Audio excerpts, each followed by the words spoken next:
Salve galera! Professor Tomil na área. Muito bem! Hoje vamos falar de algumas aplicações de equações diferenciais de primeira ordem. Algumas porque é claro que existem muitas aplicações, muitas situações dentro e fora da engenharia que a gente pode modelar matematicamente usando equações diferenciais, e em específico ainda de primeira ordem. Faremos um estudo em alguns casos, e obviamente com esse estudo a gente consegue entender, né, toda essa gama de situações que a gente pode modelar matematicamente. Claro que alguns casos, algumas situações específicas, a gente precisa fazer adaptações ou usar até modelos específicos para poder modelar matematicamente a situação em questão, certo? Bom, vamos começar com um caso relativamente básico, que é o caso que envolve crescimento e decrescimento. Mas crescimento e decrescimento do quê? De uma quantidade qualquer. Essa quantidade pode ser uma substância, pode ser um produto, pode ser até mesmo uma população de pessoas, de determinado tipo de animal, de bactérias, certo? Por isso chamaremos de quê? A quantidade de alguma coisa. Se essa quantidade cresce ou decresce a uma taxa de variação que é proporcional à quantidade dessa substância presente, a gente escreve assim, ó, a taxa de variação da quantidade de Q em relação ao tempo é proporcional a essa quantidade.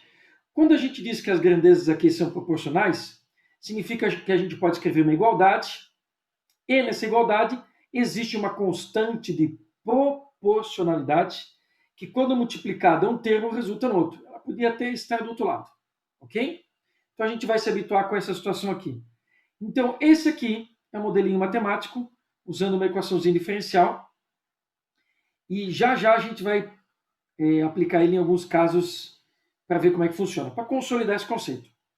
Mas podemos observar ainda que, se essa constante de proporcionalidade for positiva, significa que a quantidade de Q vai aumentar com o passar do tempo.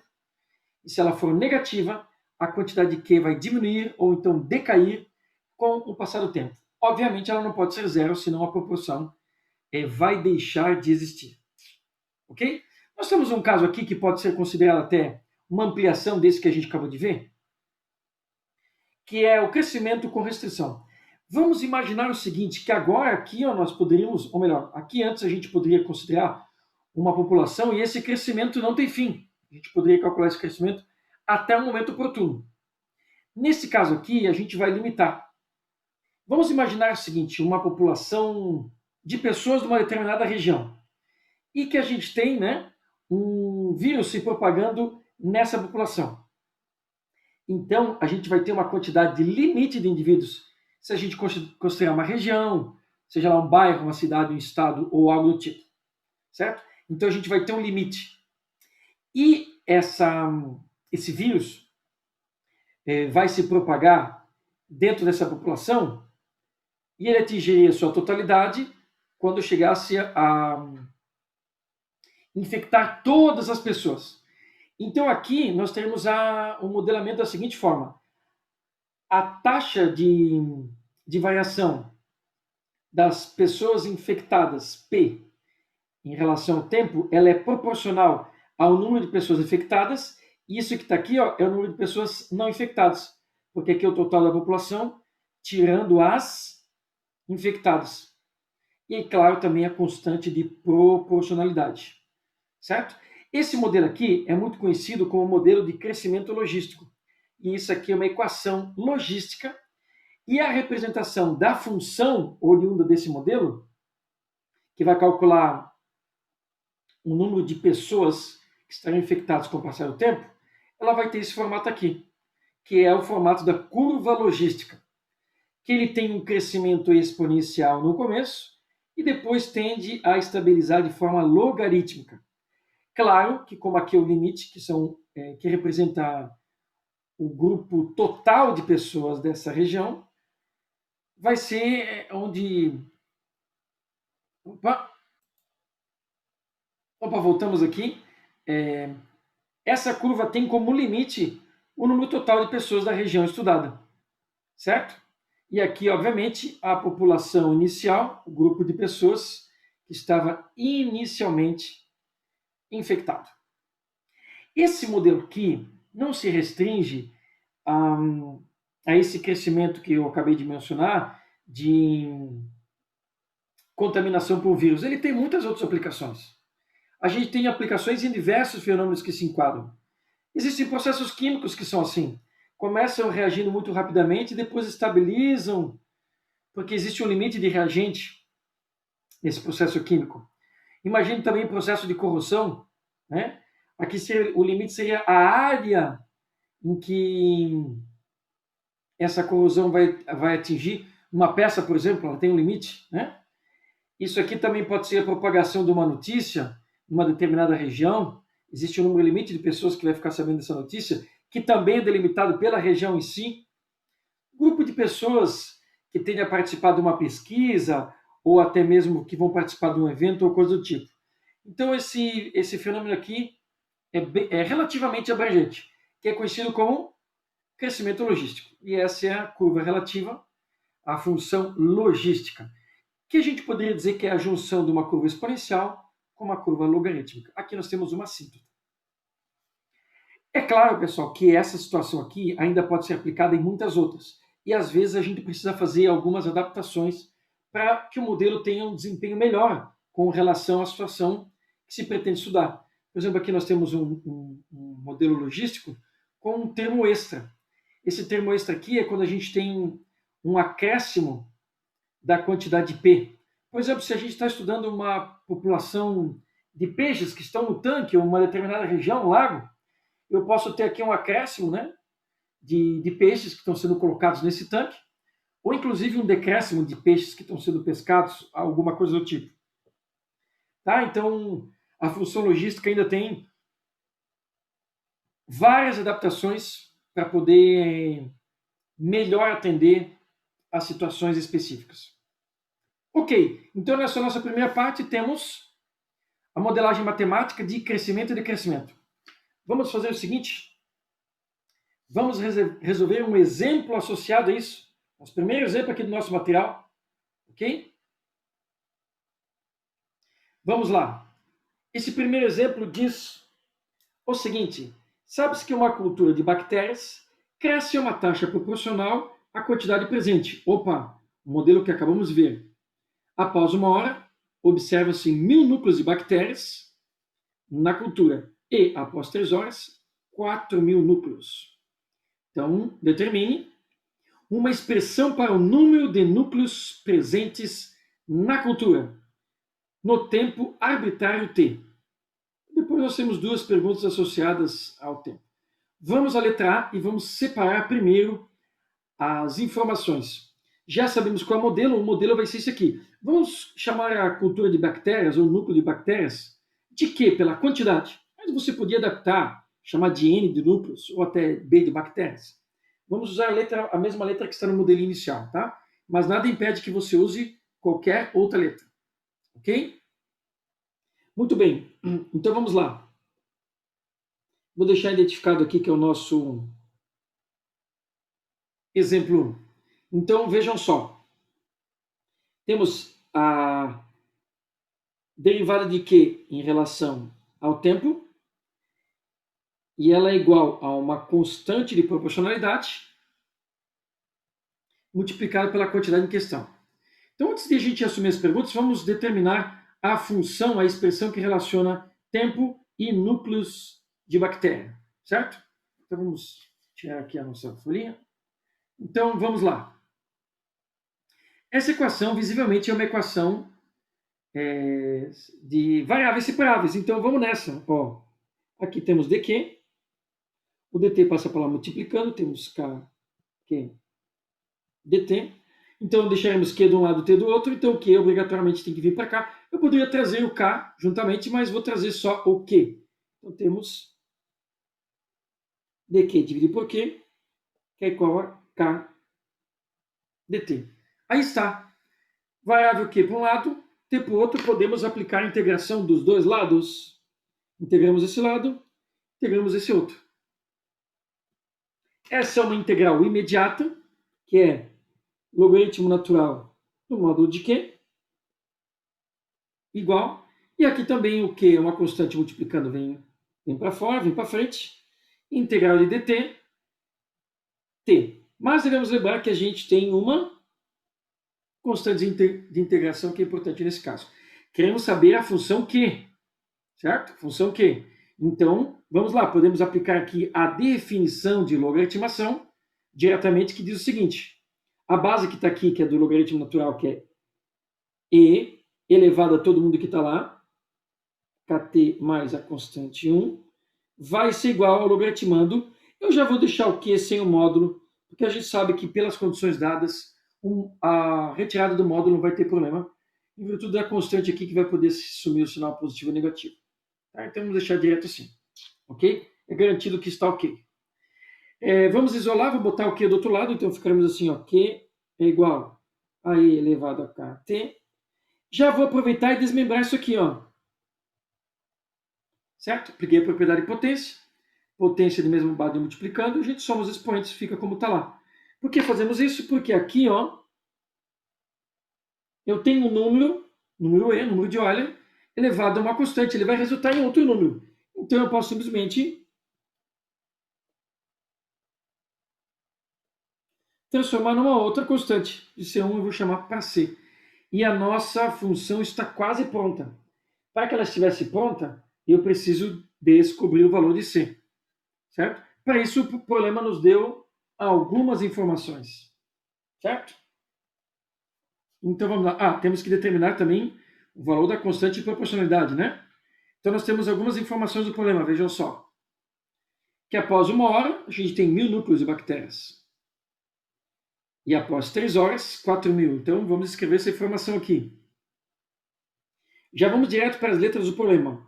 Quando t for igual a 1 hora, nós teremos 1000 núcleos de bactérias. Vamos colocar aqui a quantidade Q é igual a 1. Nós teremos Q igual a 1000. Não vou escrever as unidades agora para simplificar aqui o nosso espaço na resolução. Então, com essa informação,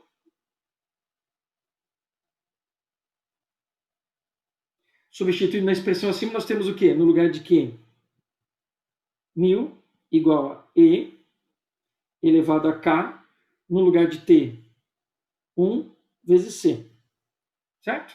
Então, nós teremos 1000 é igual a K vezes 1K elevado a K vezes C. Elevado a K vezes C.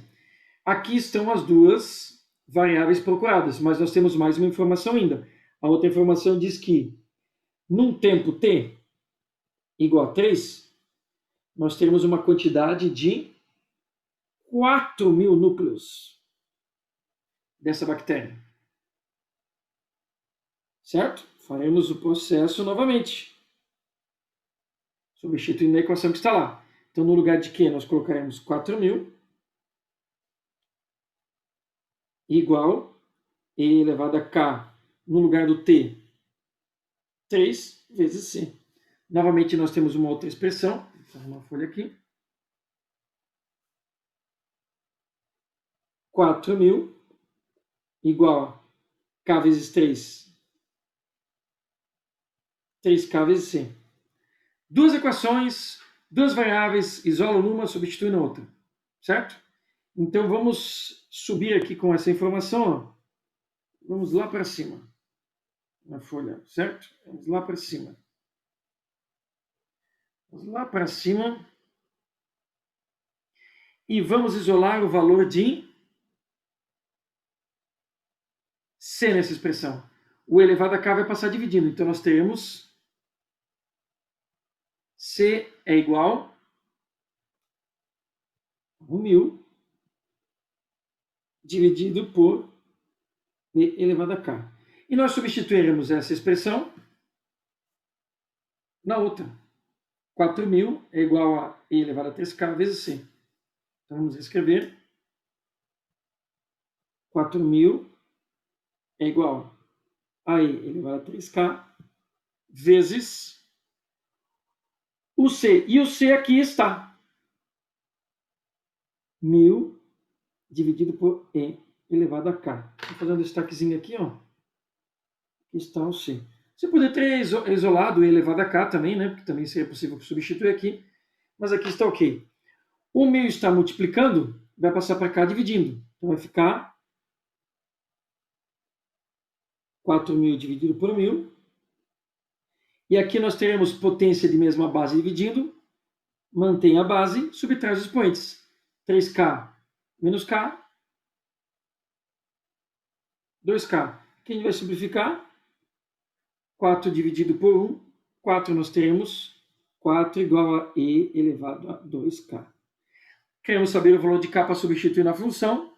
Para derrubar esse K, a gente aplica logaritmação. E vou aplicar ln, já que temos o E que está ali. Tá? Então, vou aplicar ln desse lado. Vou aplicar ln desse lado aqui. Opa, faltou o Ezinho aqui embaixo. Então, ficou um pouco ruim. Certo? ln de 4 eu vou deixar. A gente pode calcular esse número na calculadora. Quando temos um logaritmo de base E, com o logaritmando de E, a gente sabe que o resultado é o expoente. Certo? E aqui eu tenho o valor de K, eu vou passar dividindo, ó. Vou escrever do outro lado já. ln de 4 dividido por 2. Se a gente fizer esse número na calculadora, pessoal, nós teremos o quê? Vou até fazer aqui para deixar visível. Cuidado que o 2 não divide o 4, né? Nesse caso pode até acontecer uma coincidência, que o 2 e o 4 a gente tem umas coincidências, né? Mas, ó, ln de 4, tem que fechar o parênteses para o 2 não entrar ali. E agora eu divido por 2. Ó, aproximadamente 0,693, certo? Igual a aproximadamente 0,693. Esse é o valor de K. Mas vamos fazer o seguinte. Vamos tentar deixar esse valor de K o mais exato possível para que o nosso modelo seja preciso. Então vamos fazer o seguinte. Esse resultado está ok, com 3 Ks após a vírgula pode ser usado. Mas eu vou vir aqui, ó. E vou deixar esse resultado o mais preciso possível. Então eu não vou mexer aqui, não vou usar a calculadora. Vou colocar esse meio na frente. Então vai ficar K igual a meio. Ln de 4. A gente sabe que o número multiplicando o logaritmo ele pode vir como expoente. Então vai ficar ln de 4 elevado a meio. E a gente sabe que o meio pode transformar em radical. De baixo vai para cima, de cima vai para baixo, fica raiz quadrada de 4. E raiz quadrada de 4 é 2. Por isso que eu falei que pode acontecer uma coincidência, né, pessoal? Mas não é, tá? É só para esse caso aqui. Se aqui for um 3 e eu fizer com 3, você vai ver que o resultado é outro. Tá? Foi uma coincidência. Então eu vou usar esse valor aqui, pessoal, porque aqui eu tenho pressão absoluta, se eu quiser eu redondo no final. Tá? A gente faz um testinho para mostrar com isso aqui depois. Agora que já temos esse valor de K, vamos encontrar o valor de C. Isso aqui em cima, ó. Certo? Chamar a equação C de asterisco. E já vou escrever ela aqui embaixo. Dizer que o C é igual a 1000 dividido por E elevado a quanto? Elevado ao K, e aqui está o K. ln de 2. Perceba, pessoal, que eu já podia colocar no lugar do E esse número aproximado aqui. Tá? Que a gente tem uma boa aproximação. Mas vou insistir nesse aqui para ter o resultado preciso. Vejam o que aconteceu. Quando eu tenho novamente expoente, né, que é um logaritmo com a mesma base, o resultado logaritmando. Então, isso aqui vai dar 2. Se você fizer na sua calculadora, você vai concluir exatamente isso também. Então, achamos o valor de C, que é 500. Nesse momento, a gente pode escrever a função procurada, que é esta que está aqui, ó. Certo? Vou escrever aqui. Que esse Q, que é a quantidade de bactérias, o núcleo de bactérias, varia conforme o tempo. Então, já vou escrever assim, ó, Q de T é igual. Vou escrever esse C na frente, né? Ó, 500 vezes Z. Quem é o K? Ó, vou escrever ln de 2. ln de 2 com T. Certo? Olha aí. Aqui, pessoal, ainda nós temos outra situação. Dá para deixar isso aqui mais simples. Porque quando a gente tem aqui, ó, um logaritmo. É o mesmo caso que está aqui, ó, né? O mesmo caso que está ali. E aqui está multiplicando, eu posso deixar ele para fora. Então, ó, Q de t é igual a 500 vezes. Esse t está multiplicando, então eu posso botar um parênteses aqui e deixar ele fora. Isso aqui vai valer 2 elevado a t. Certo? Aqui está a expressão procurada que responde a letra A, que dizia uma expressão para o número de núcleos presentes na cultura, número de núcleos presentes na cultura, num tempo arbitrário t. Isso aqui responde a letra A. Certo? Do nosso problema. A gente vai aproveitar para explorar, pessoal, e ver o seguinte. Se eu tivesse usado esse cara que está aqui, ó, né, já está dominada a letra A. Isso aqui é a função com todas, né, toda a sua particularidade. Mas se eu quisesse ter usado o número decimal em vez daquele lá, como ficaria? Certo? Como ficaria? Então nós teríamos a função assim, ó. No lugar de 500, talvez a gente não tivesse o valor exato. Tá? Vamos ver aqui como é que ficaria, ó. E elevado a esse número que está aqui. Então veja só, a gente teria, vou fazer aqui, na visual, ó, usando esse valor de K, na hora de calcular o C, como ficaria? Ficaria 1000, certo? Dividido, ó, E elevado a K. Então ficaria 1000 dividido por E elevado a 0,693, certo? Olha o valor de C que a gente teria, 500,07. Você poderia perceber, de repente, até arredondar para 500, mas não sei exato. Para poder ter o valor exato, aqui em cima eu teria que colocar mais casas. Quanto mais casas eu colocar de cá, mais redondo vai dar 500. Tá? Então vamos considerar que a gente arredondou 500. Ok? Vou colocar um pouquinho mais de casa aqui e fechava. Nota, pessoal, que se eu trocar lá em cima, ó, e colocar o ln de 2, né, vai cravar o 500, certo? Certamente.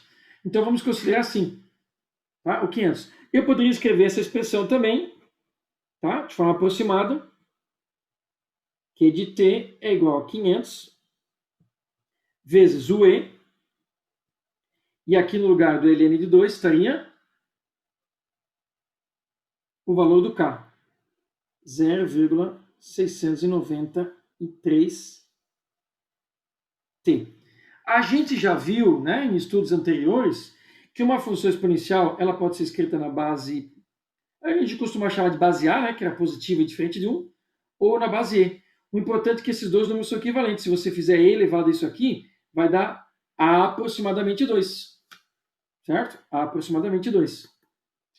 Ok? Para confirmar, né? Se tiver algum resquício, olha lá. Ó. E elevado a 0,69. Opa! 693. Vejam só lá, 1.9999. Então esse é o erro que eu já estou embutindo aqui na minha função. Tá? Com 3 casas, né, pessoal? Se eu arredondar, o próximo é 7. Tá? Com 3 casas, eu já poderia considerar um 2. Ok? Eu chegaria lá. Certo? Aí está feito a letra A do nosso problema. Depois a letra B, aqui está a letra B, pergunta o seguinte: o número de núcleos inicialmente existentes na cultura. Olha, pessoal, para quem já fez um bom estudo de função exponencial, sabe que o número inicial está aqui, ó, embutido na função. Mas, né, está aqui. Se alguém tiver dúvida, a gente sabe o quê? Que no início desse experimento, o tempo é 0. Então a gente pode simplesmente fazer Q de 0. Vamos usar essa função que está aqui, tá? Tá preciso. 500 vezes 2 elevado a tempo 0. Ora, 2 elevado a 0 é 1. 500. 500. Então, o número de núcleos inicialmente existentes na cultura. Vou colocar aqui 500.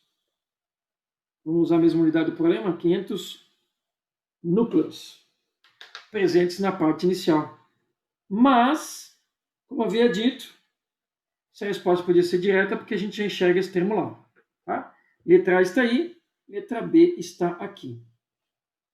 E, finalmente, a letra C. O número de núcleos existentes na cultura para um tempo de 6 horas. certo? Depois que você tiver a função montada, né? A maioria das perguntas não tem grande complexibilidade para serem sanadas. Então a gente vai direto aqui, ó, vamos pegar a expressão, ó, né? Só que agora o tempo é 6 horas. Então aqui temos Q de 6, que é igual a 500 vezes 2, o tempo a 6. Então Q de 6 é igual. Lembre-se, né, pessoal, que primeiro a potência e depois a multiplicação. A gente pode fazer aqui, né? Valor bem conhecido, mas quem quiser pode fazer direto. Ó, 2 na sexta é 64, certo? 2 na 64 vezes 500, olha lá, 32 mil. Então, tenho 32 mil. Vou dar a resposta destacada como eu fiz na outra. 32 mil núcleos. Núcleos de uma cultura específica aí de bactérias. Olha só. Aqui está a resposta da letra C.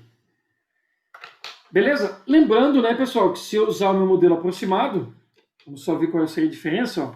Se eu usasse o meu modelo aproximado aqui, ó, que em muitos casos a gente vai usar o modelo aproximado mesmo, né? Porque aqui coincidiu, né? Aqui coincidiu de eu conseguir simplificar. Tá? Se no lugar do 4 aqui já fosse um outro número, né? Já ia quebrar um pouquinho. Tá? Mas enfim, quando é possível a gente faz. Então se eu fizer aqui, ó, com esse modelinho aqui, é só para a gente verificar a diferença. Ó. 500 vezes E elevado a 0,693 vezes 6, que seria 6 horas. Opa, tá dando reflexo. Certo? Olha lá, ó. Vezes 6. Olha quanto nós teríamos. Em vez de 32 mil, teríamos 31.971. Dependendo da quantidade que se estuda, não é uma diferença tão significativa, né? Mas a gente tem que ter cuidado que quando a função é exponencial, qualquer númerozinho arredondado pode, no final das contas, resultar numa diferença significativa. Tá? Por isso que a gente priorizou trabalhar com máxima precisão. Ok? Aí está o primeiro exemplo resolvido do nosso material de aplicações de equações diferenciais de primeira ordem. É isto. Mais um exemplinho na próxima parte desse vídeo. Até já!